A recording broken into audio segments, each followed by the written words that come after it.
Welcome to the NCAA tournament. This is Barry Tramel along with OU writer Ryan Aber. We're in Pittsburgh at PPG Paints Arena.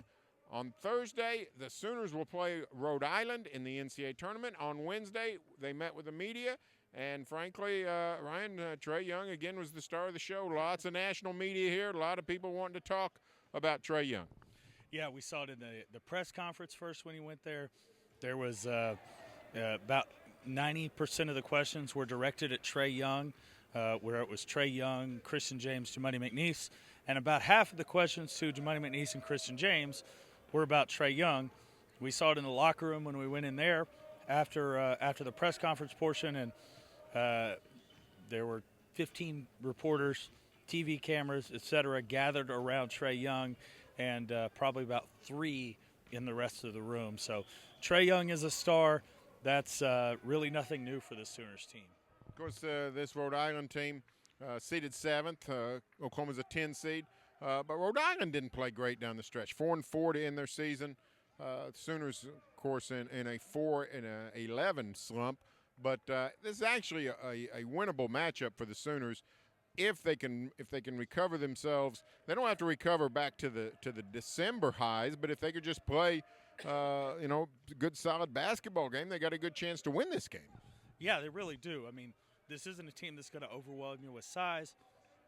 Their tallest player is 6'8", and they really only have one player over 6'5" on the floor at any point. So Oklahoma should be able to take advantage of some things. One of their biggest problems recently has been rebounding.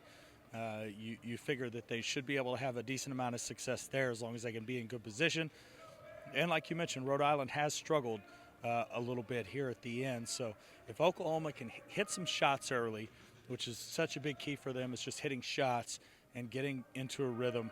Generally, when they hit shots, they perform well in other areas, and they've got to be able to do that on Thursday here at PPG Paints Arena. One thing, Rhode Island does not appear to be a big rim protection team. Rhode Island prides itself on defense, position defense, staying in front of the man, contesting every shot, but not a lot of rim protection. If Trae Young can get into the paint, get those floaters going, some of the big men of the Big 12 have sort of deterred him from doing that. Rhode Island really doesn't have that kind of player that looks like a weapon that might be of use to Oklahoma on Thursday. Yeah, exactly. And Oklahoma really struggled with having its shots blocked this year. They were one of the worst in the country at having the shots blocked. And a big part of that was because Trae Young was so aggressive that they would get a lot of shots blocked from him. But Rhode Island isn't a really big team. Even their big guys are more wide than guys who are going to go jump up and get in the air and block a lot of shots. Trae Young can generally get around those guys and create and force things. You mentioned the floater.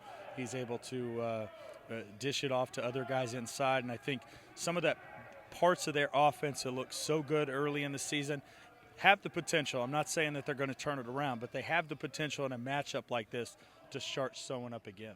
Well, let's go to the interview room, see what the Sooners and the Rams had to say.